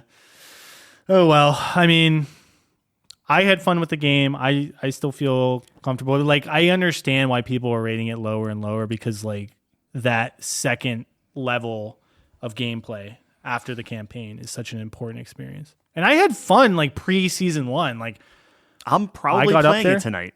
Really? I if like Kyle and Gerard are on and like I'll probably. Well, it's a game where it's like you can just hop on with the boys and like and it's not like super competitive either. So it's like a turn your brain off, just have fun with the opposite competitive, because it's like everybody has their own loot pool and you're just going through. And if somebody's strong, like you want them to be strong. I want Kyle to be strong because he can throw me on his back and just carry me to the promised land. Exactly. Yeah. So it's a great gameplay. That's why people love the series. Yeah. But I don't know. I mean, we'll see what happens. We'll see. So, October 17th. It's gonna be season 2? Season. Yeah. It's the vampire season. I'm not playing that game again. That's fair. There would have to be like a big, I don't know. You'd have to convince me. I'm hoping. I have it though. I bought the game. That was $70. Definitely. Yeah. I don't know if I got $70 out of it. How long did the campaign Buddy, take us? if you didn't get $70 out of that, do not buy Mortal Kombat. But now I want to buy it just because you told me not to. Then please do. All right. Watch me. Oh, man. That's a lot of money. Do you know you could buy Shadow Gambit, Dave the Diver, Dredge, and like Tyler, I don't know if story time or storyteller or whatever. I don't know if I would like those games as much as you. I just think we're different. We are. Like I was watching some Dave the Diver footage just to get a gist of it. Yeah. And I'm like, I don't know, man. I just like it just seems boring, bro. I don't know. Yeah. I don't know, dude. I don't know. We just like different things. I know. We just like different things. I like the big budget. You're my cousin. CGI. You were Justin, who give me like the AAA. Yeah. Even if it's not a AAA game. Yeah. Make it seem like it's a AAA game. Yeah. Like Immortals or the. Look, I have a great respect for these indie games. Like I just came off of Sea of Stars, which is rated one of the highest games this year by all these critics, and I have thoughts on it. But it's just do you want to get into it? I'm definitely going to get into it. But it's like, I just like Final Fantasy 16 was awesome, bro. I fucking love that game. Yeah, it's so good. Definitely silver. No, it's a gold. It has to be a gold. It is a gold. We gave it a gold. Like we're gonna look back on this. I'm gonna look back on this. It's like, dude, it has the greatest cutscenes I've ever seen in video games. Like Square Enix, what's better? I'd put that up against Diablo 4. God of War's better. Cutscenes? God of War cutscenes? Yeah. Better? Yeah. No. On the same level, yes. I can't Better? I can't No. follow a lot of Final Fantasy's cutscenes. That's the biggest flaw with Final Fantasy is there's too much going on and you can't I literally can't My brain understand it. Yeah, it's awesome. There's too many particles. It's so needs good. less particles. Ah, dude, more particles, man. It's so cool. It's so cool. Yeah, Whatever. but like that's the exact same thing. Like you had a one-on-one like, hey, this is a great experience with Final Fantasy, which is phenomenal. Yeah. Just like I did with Dave the Diver or Shadow Gambit or whatever, yes. you know, where it's like that, and that's great. And That's what it's about. The thing because that was some of the problems when I was looking at a lot of our ratings and stuff. And I'm just like, man, how is like Resident Evil better than Shadow Gambit when like I'm actively thinking about Shadow Gambit? Like I turn that game off and I'm still thinking strategy and different things like that. Resident Evil is so good though, dude. It is, but now I'm thinking we have to look at it from a genre standpoint. Like if you're going to compare something, it has to be like genres. Yeah, I don't think it can it's be. been. Well, it's not how my mind's been working. My mind is like, how did we rate Resident Evil 91 and Shadow Gambit? I gave. Well, I find it hard to believe that Shadow Gambit's a better game than Resident Evil. I have much more fun. I think it does more clever things. I think. Yeah, but if you're looking at it objectively, I okay. I think they're on the same level. Now, well, that's critics don't agree with me. We'll see what you score it, but like I'm assuming it's going to be in the same tier, which checks. Definitely in the same tier. Yeah.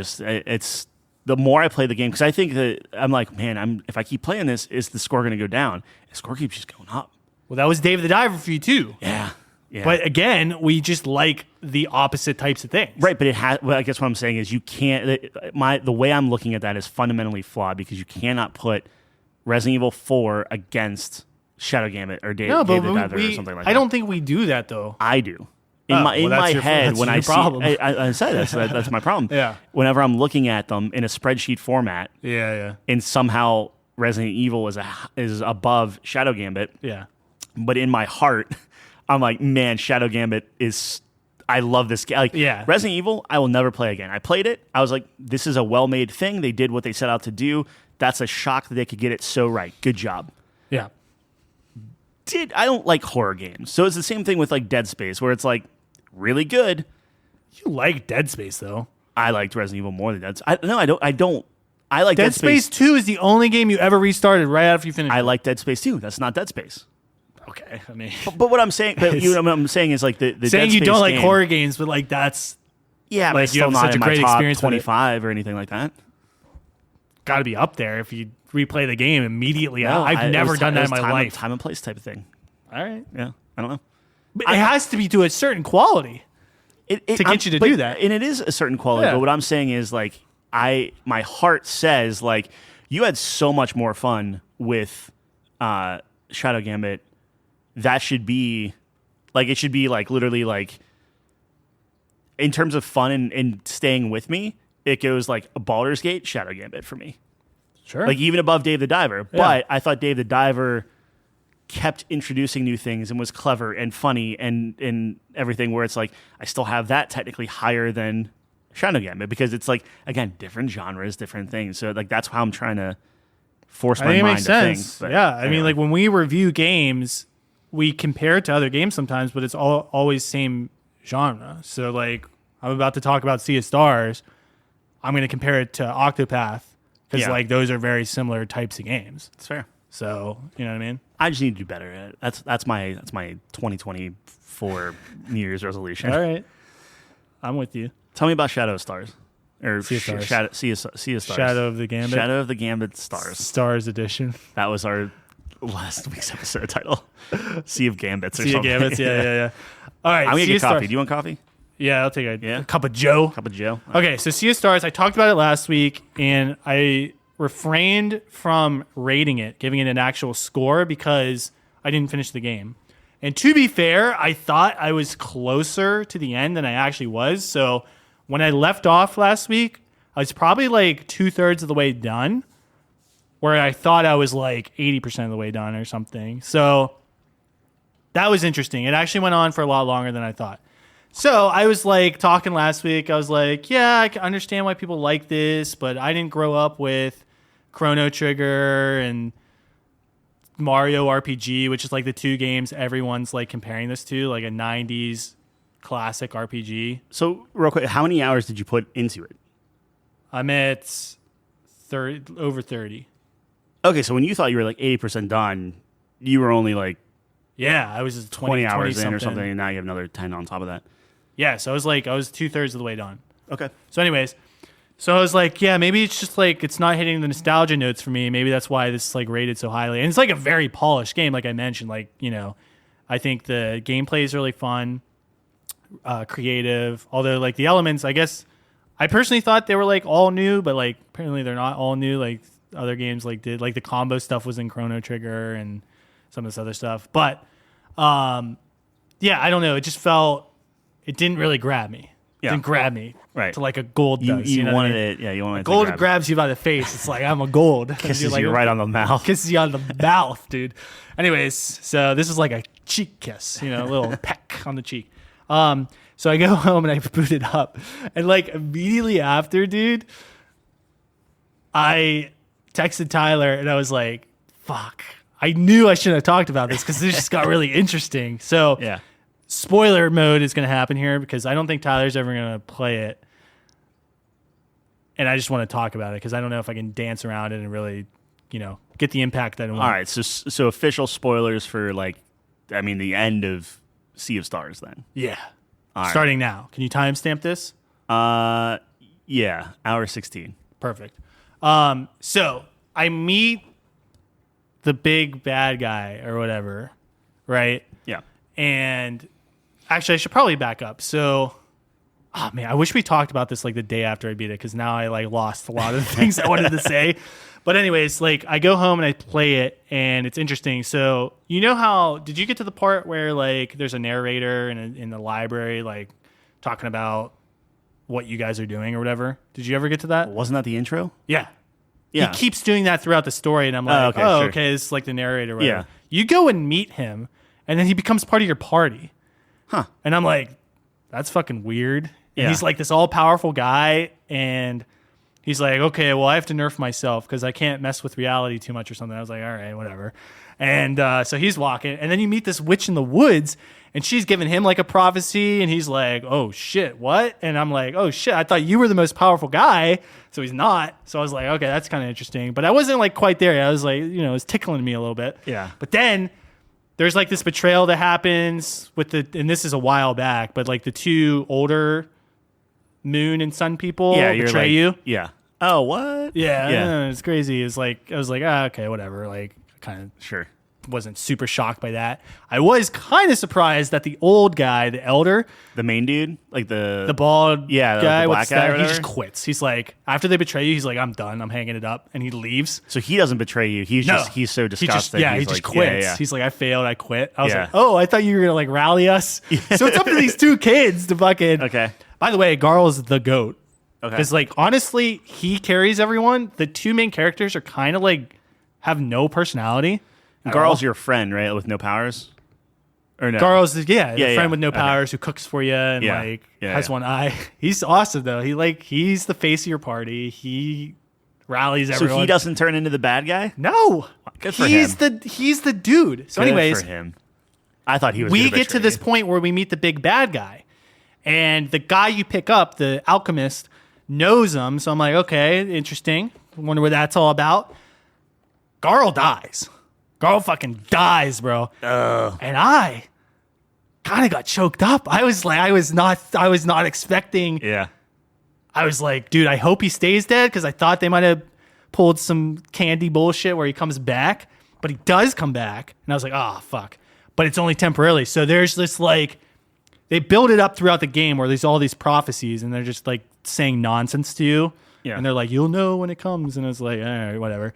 And then he tells Garl, some dude tells Carl, like, when the time comes, ask for the potion of borrowed time or something. And he asks for it when he's dying.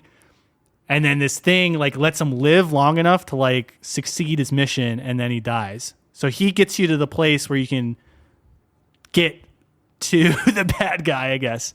I don't know how to explain this. It's, like, really weird. Yeah. But essentially, you have to travel through the Sea of Stars. That's the title of the game. They said it. All right. To get to where the bad guy is. And it's another world, another universe or something. Like a parallel thing or just completely different? A different world. Okay, so it's not like you're fighting So your it's kind of crazy. bad So guys. you're doing all this stuff, and then you open a wormhole in the ocean. Yeah. So my brain's like, what the fuck? Yeah. You go through this wormhole? It sounds like some Grandia BS where it's like Yeah. pretty straightforward, and all of a sudden you're it in was a spaceship. Grandia Act 4, 100%. Like it just went 0 to 1,000. Okay, all right. You're going through this wormhole. You're on a pirate ship, and you're going through the wormhole, and now you're in space, and it's doing this thing, and then the screen starts like bugging out and doing all this fucking weird shit, and the game turns like 3D. While you're like riding in the What? but yeah, you're riding the ship. The game goes 3D on you. I'm like, what the? My mind was blown at this point. Yeah. So I was like, what the fuck? And you get to this other world. It goes back to 2D. I was like, what if they just made a That would totally be- different that'd game? be sick. So Yeah. I was a little disappointed. But you're in this post-apocalyptic, dark, grim world, and high tech. It's like sci-fi now. So you're in this sci-fi place, you're in this building, and everyone's like, what the fuck is this stuff? And then the assassin, the chick that I really liked, Yeah. who's like, she was a pirate, and then she comes out, and she's like the chick who's been creating these portals and stuff. She's like an assassin. She has a bandana on the whole time, so you can never see her face. So she comes in, she knows how to like do the computer or something, and they're like, what the fuck? And she's like, I'm sorry, I had to get you to come here. And she pulls down her bandana. She's a cyborg. She traveled from this world to their world because the big bad guy goes around all these worlds and fucks everything up. Yeah. So I was like, what? My mind was like blown at this point. I was like, that's kind of Well, you crazy. kept texting me, and you're just like, Yeah. dude, like what? Yeah. Well, it was just like this. Grandia is a great example because it was so ridiculous and Yeah. just like big revelations just kept piling up. Yeah. So she's like, yeah, I needed you guys to come save us. Our moon's in the ocean and our sun is disappeared by all these clouds or something. It was wild. It's like a rockadoodle. Yeah. So that was a big revelation. So now, because like I thought we like explored our whole world. So I was like, oh, I'm almost done. But then we go to this other world, and now we have a whole nother world to explore. So that's like the last third of the game. So it's like you do that. I don't know. I thought it was pretty clever how they did it. A lot of revelations. So it stuck the landing then. Not quite, because we're doing all that stuff, and it's really interesting. And we save their world, and then we go to fight the big bad guy. Like we go to his palace, but we never get to fight him. First of all, the alchemist guy we're with, who's like supposed to be on our side, gets a memory of like how he got his powers, and it was from the big bad guy. But the big bad guy like stole it from someone else or enslaved someone to give him his powers. So he's like, oh man, my friend lied to me the whole time because they were like friends or something back in the day. So then he's like, I gotta go. And he just fucking leaves. Never comes back. Like, okay. Yeah. And then we go through his palace. We're beating all his generals. And then we beat the chick, the sun chick from the beginning. She becomes his top general. And so we beat her. And that's it. That's the game. And then the guy and the girl just fly off, and they're like, we're gods now. And they just fly off. And we never fight the big bad guy. So it was like, what the fuck? It was really weird. Is it like setting it up for a There's a definitely sequel? sequel. There has to be, because it's like the end question mark. So there has to be a sequel. So I guess that's what it's setting it up. And I also did see that there's like, if you do all this bullshit and 100% it or something, you get like a secret, I guess the true ending. So maybe that's like what you have to do. So I don't know. Which seems like, I don't know. But I will say, I thought it was going to be like super straightforward because like all it was is like, oh, there's this really bad guy and we got to collect these things and Yeah. get to that. And then it kind of opened up and got kind of crazy. But it didn't pay off at the end. The end Like it- didn't make a lot of sense, but I still am glad you stuck with it. I stuck with it because that last third was really interesting. And yeah, I don't know. I enjoyed it quite a bit because I was just like, it was like, you know how I love the plot twists, man. Yeah. So let me ask you this then, like, because you're gonna rate this, right? Yeah. Okay. So throughout your gameplay, like from like where we were talking last week about it, are you a higher rating than you were? Yes. So Like, when we were talking about it, elaborate, I yeah. was mid-silver, Okay. like a 82, 83. Yeah. Just because I just think it was. Here's one of my biggest gripes with the game. Like, the gameplay is great. I think it's intuitive. I think it's fun. It's a nice spin on like the turn-based system with reactionary elements, which keeps you engaged. I think that's big. The combos are really cool. You can switch party members in and out, which I think is like so vital for turn-based games. Because one of my biggest pet peeves with turn-based games is I always like stick to one party. Mm-hmm. You know what I mean? Because it's like, oh, these are my boys, and like, you know, these are the strongest combination. But the fact that like a Final Fantasy X, we can switch them in for a turn. Now I'm using everyone, and I like that. I like being able to use everyone. So that's great. So it nails like the technical, mechanical elements really well. Mm-hmm. The mechanics of the game are great. I think the story was like fine, pretty straightforward, but like then when you get to the crazy bullshit at the end, much like a Grandia where it's like, oh, I know where this is going, and then we go to the fucking moon. Right. Like, I guess some people don't like that. I like that. I just think it's cool. Like, it's very creative, and like, was not expecting that. Mm-hmm. Was not like, and like when you think back, it's like, oh, of course, this girl who can like summon portals is like from the future or something, right? Yeah. Has a portal gun. So it's cool. Like, it's kind of foreshadowed or whatever. So I thought that was good. Like, the story was good. I am happy with the story for the most part.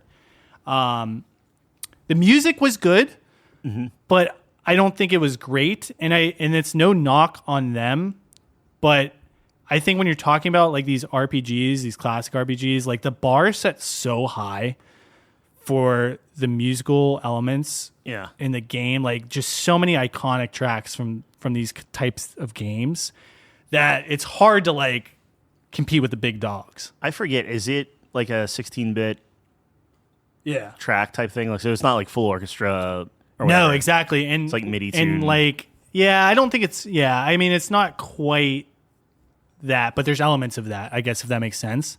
Whereas like Octopath Traveler was like orchestra. Yeah. Which I preferred. And maybe that's a preference thing, but Octopath soundtrack is actually incredible. Mm-hmm.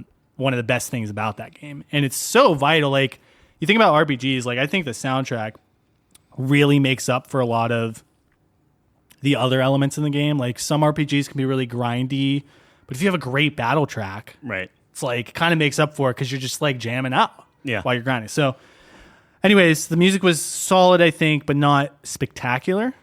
But the thing that really kind of gets me in this game is I noticed, you know how sometimes you're playing a game and you kind of can see behind the curtain a little bit and like notice the gameplay loop and kind of just, it's very repetitive in a way, and you can just see how it's structured. I don't think that's always a bad thing. Like in Hades, for example, like it's very obvious what the loop is, but they do it to perfection, and that's like the point of the game, right? Yeah, but they still tweak things as you're doing it, where it's like, you know what the loop is, you see behind it, but we see you seeing behind it, and this is how we're going to change it for you. Yeah. Like, exactly. Yep. Like sometimes I was expecting this boss here, and he's like gone. Yep. Or So this one's like, you know, you can kind of see it. Like the formula for this game is you go to an island. Mm-hmm. There's multiple points of interest that you walk through, usually in a linear fashion. And then you go to the zone, fight monsters, couple puzzles, get exposition dump, repeat. And that's pretty much it. Offset by some fishing zones sometimes. So you go fishing, and then like fishing. Fishing's like fine. Yeah. Although it's like a collectathon, so I kind of like that. Get all the fish. Yeah, get all the fish. Kind of like Day of the Diver. Well, all right.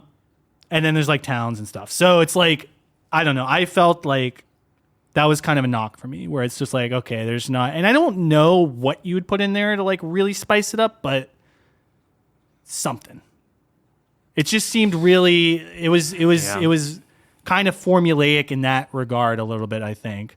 Which isn't a huge knock on it. Like, I don't think that's like every game, every RPG, every game's gonna be formulaic to a certain extent. But I just thought maybe just for me personally, I saw it too much, you know, how it was structured. So, which kind of took me out of it a little bit, because it's like, oh, okay, here's another island. Here, you know, we're gonna go through this. I will say, but like Final Fantasy was kind of like that too, though. I know, where it's like, okay, go here. You know that you're gonna have to do this, and then you fight the big boss, and then you. But go to I the think next Final tower, Fantasy is engaged. Like the story was engaging to me. Okay. Which makes up for it. Fair enough. So that's like, but like I said, like when we were going through space, I'm like, okay, I'm in. and I was going to finish it. Yeah, I guess. Yeah. I don't know how you would get around that. I guess Mass Effect does that a little bit better too. Yeah. Where, like, each location is like, it's not a cut and dry. You have a big boss to beat. It's but to Mass Effect, like the dialogue's interesting. Like, to me, I always wanted to be done with the mission, go back to the ship. Let's see what the ramifications are. Let's see what everyone thinks. Like, that's the best part to me. Yeah. You know. Yeah, it might not be apples to apples, but continue. Sorry. Yeah. No, I was just saying. I mean, that's pretty much my overall thoughts. I think. So, like, also think mid silver. It was mid silver, and I want to just add, like, you know, some of the RPG elements too. Like, there's no skill trees or anything. Like, you kind of like learn your skills and you pick them up throughout the game. Each character gets like 5 or so. Well, each character gets 4, and then you get your combo attacks, which are super cool, and then your ultimates. Every character gets one ultimate, and like the ultimates are pretty sick. But I think it suffers from like kind of a Final Fantasy 16 thing where it's like, oh, I found a new sword. It's just straight up better. I just equip it, and it's like there's not a lot of variety there, right? And the equipment's like there's not a ton of equipment. Like, you get 2 ring spots, but like there's not.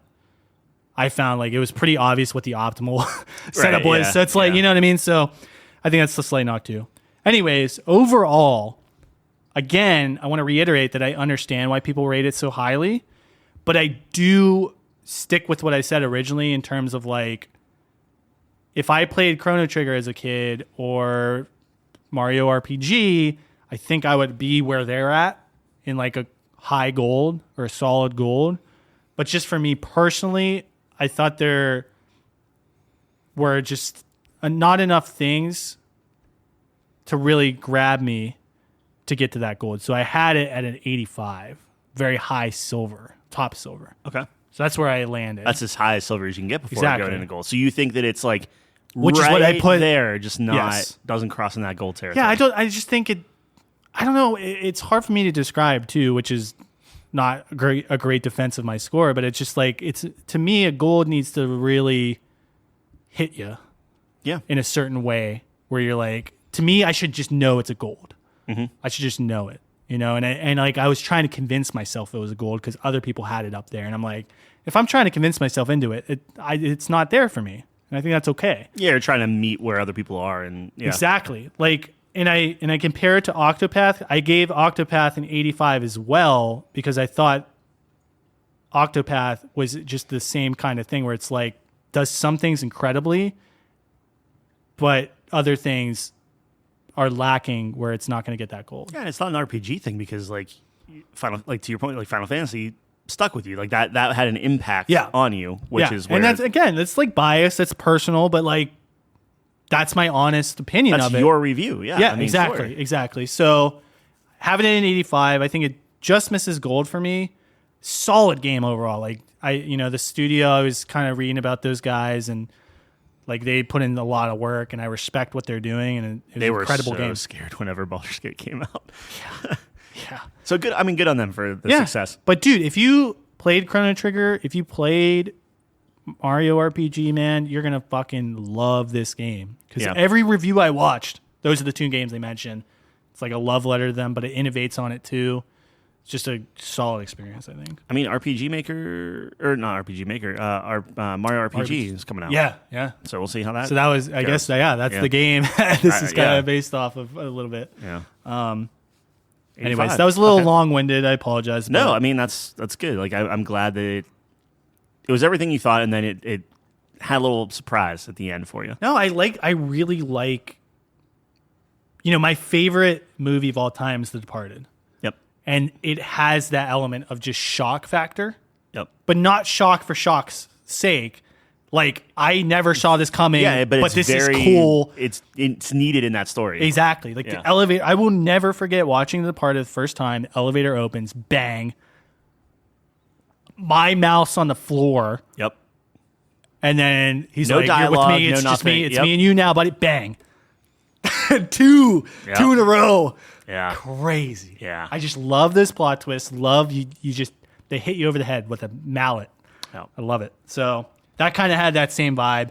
I wish you went to that world and it was like 3D and it was like a kind of different, like a 3D platform. There are a couple games that crazy. do that. That's pretty cool. That's like a really interesting concept to me. Yeah, I forget what it's called, but there was a game where it started out and it was like very, very like 8 pixel, then 16, then 32, and eventually it went to like 3D. That's cool. Yeah, I think it was neat. I gotta find out what game that is. It was kind of a mind fuck. Yeah, not all the way because it went back to the original style, but I do like how it was very like, oh, this is a different universe. Yeah, gets like the scale of it gets pretty epic. That's super cool. The final battle is like a Galaga style thing. Yeah, I mean, it's got to be. It's an RPG, right? So like, you have to be like very. You're fighting like all these gods, and you're in space, and you're just shooting like Galaga. It's so funny. Yeah, that's awesome. Yeah. Anyways, 85. Okay. All right. Solid game. All the props to the studio.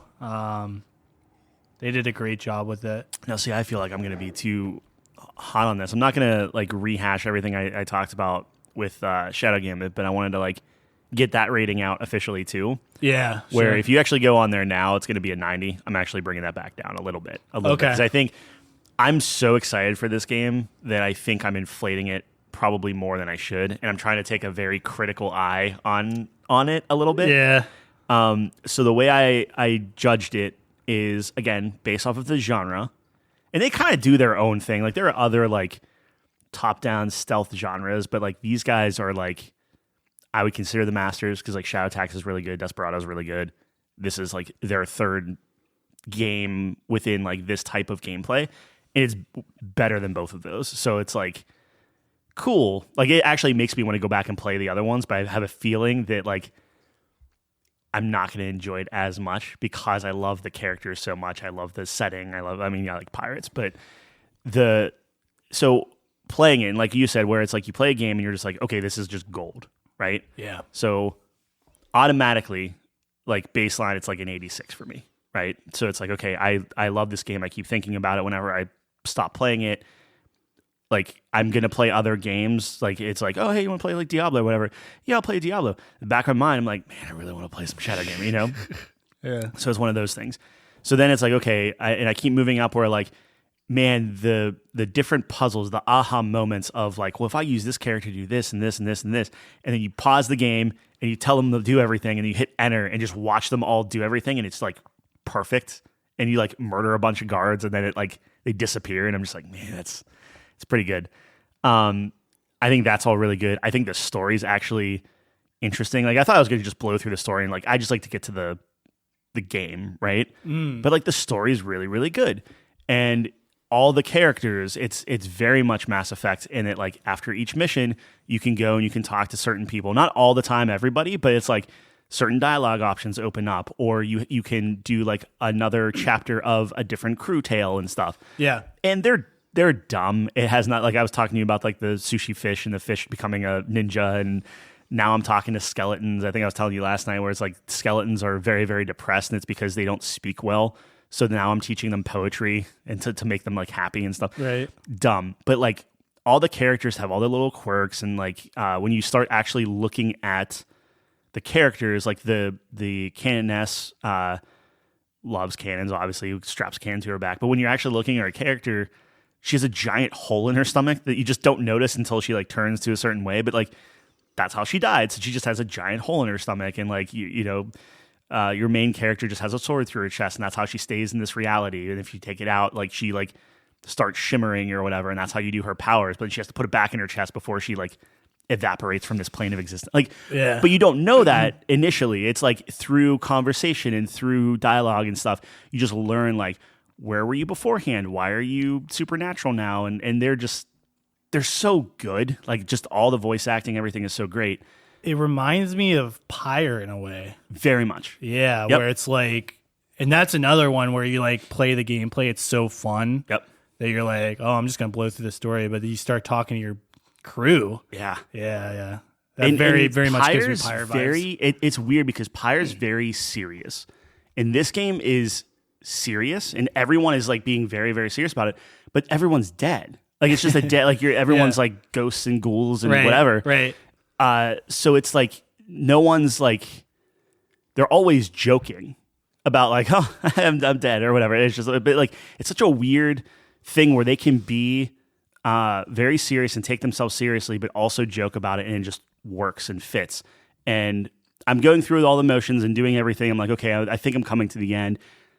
There's a twist, and then it's just like, oh my gosh. And then it opens up like 2 whole new islands. Like there's 10 maps in total, which I don't know if I said that last week. But now I unlock this thing where it's like, there's this like mirror in the captain's quarters, and every crewmate has like this series of missions that you go on, and it basically is like the loyalty mission from Mass Effect. So it's like, okay, I really like this person. You go to the mirror, and I use this it's like the blind sniper, and she's like going through this whole thing where like she used to be part of this like church, and then they got kind of weird and betrayed her, did these things. Now she's trying to like cleanse her soul of like guilt and different things like that. But you go through these 3 missions, and it's like the same board, and it's the same layout of enemies that you've already kind of like solved the puzzle for. So the game forces you to use different characters, which then kind of changes how you have to solve the game. So it's somewhat fresh in that regard. But man, it's like the background of stuff is like cool. Yeah. And it's like, man, I want to keep doing it. So anyway, I think total I'm giving an 88. So originally it was a 90. I dropped it 2 points because as I'm going through it, I'm like, okay, there's a lot here and a lot of characters, and all the characters have like 3 maps to each character, and there's like, I think 8 characters, but there's only 10 boards. So it's like there's 24 possible missions over 10 boards, and that's just that. But then you also have the campaign that I'm still finishing, and you have to get like 2 items per. So it's like you're playing the 10 boards a lot. And now there's a daytime map and a nighttime map, and that changes things. And I haven't run into any like boredom yet, or like, okay, I'm just going through motions because I already solved this. Like it's been fresh every time. I just don't know how much that will last. So it's like, it's right there. I wish there was just more. And you know what? To be fair, maybe I can progress the campaign, and now there's a whole new set of maps. I don't think so. I think there's just 10, but you never know. Right. But overall, man, it is a top tier in that genre. Yeah. So yeah, I give it an 88. No, dude, the way you describe it, it sounds like a super fun time, especially for you. Like it checks a lot of your boxes, and like all of your boxes, stealth, indie game. The only thing it doesn't have is collectibles. Collectibles, yeah. Like it's like, I guess the collectible point of it is after you beat the campaign. Yeah. Now you go back to the maps, and it'll give you like, here's 15 special achievements you have to do. Like, don't alert anybody, only use a coin, kill this one guy only who's like in a secured bunker or whatever. Good luck. And then trying to do that and getting each of the achievements for every map. Yeah. Something I will probably try to do. That's awesome. Yeah. No, I'm really glad you had a good experience. And and this is something, I think we've both been thinking about this year. It's like, how much does our personal preference play into the fact that we're rating games, and how objective can we be? And I think there's a mix of it. Like, there's going to be a portion of you that's like, I just really enjoyed this experience, and it's going to inflate your score. But I think we could do a good job of like being fair about the criticisms and stuff. And like, I keep going back to Final Fantasy 16, but I think it's a really good example just for me personally, where it's like, I mean, Jeff was here for that review, and you two were like, had a lot of problems with it, which I agreed. Like, I recognize those same problems, but for me, it didn't inhibit my experience as much as you guys did, it did for you guys. Yeah. Like, I still thoroughly enjoyed the game, and like, I guess I forgave it for those things. Like, my philosophy is like, I'd rather a game shoots for the moon and like comes up short in some areas, but like kills other areas, than just like consistent solid across the board, but never gets to like a like plays it safe. Yeah. You know what I mean? So I don't know. I don't know if I always, like, to be fair, like, and that's just my personal opinion. Like, I don't know if I always agree with that, right? Like, sometimes it's like, if it's like a safe game, but just does everything solid and fine, it's like sometimes you need that too. No, where it's like, look, that's totally valid, and I understand why people love that. I'm just saying that's my personal kind of. Yeah. I've just noticed that when I rank a lot of things. Yeah. So it's like you learn a lot about yourself when you start ranking things and critically thinking like, oh, what do I like? And then you take a step back and it's like you start noticing these patterns where it's like, oh, these shows that I rank really high have some glaring problems, but they have really high highs. So it's like, and that kind of has been a pattern I've recognized across the board on like a lot of my favorite things. I mean, they hit something that you like. I mean, like, it's a perfect example where, like, Sea of Stars, I think it was at an 89, like, critically. It's like an 88. Yeah. But Or then maybe you, 89, you do like an Super high. 85, and you drop it 3-4 points or whatever. Yeah. And mine is almost opposite, where, like, I think Shadow Game, it's around an 85 critic, like, last time I checked. Yeah. But it's just like that game I connected with me. Right. So I'm going to bump it up, you know, a little bit and stuff. And it's just, that's how it works. Yeah. And that's the beauty of like, that's why you watch multiple reviews theoretically, where it's like people have different takes, and that's the beauty of it, right? Like if everyone had the same take, it'd be really boring. Yeah.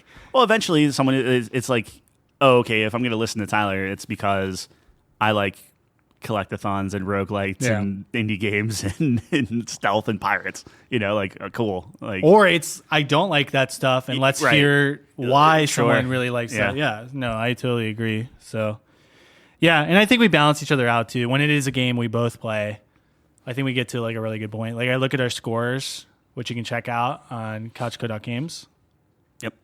And I think we get to a really good point where it makes a lot of sense to me. Our combined score. Yeah. So cool. I'm glad you like it, dude. That's a great. Well, likewise. I mean, yeah, I will finish it this weekend, and then I'm hoping.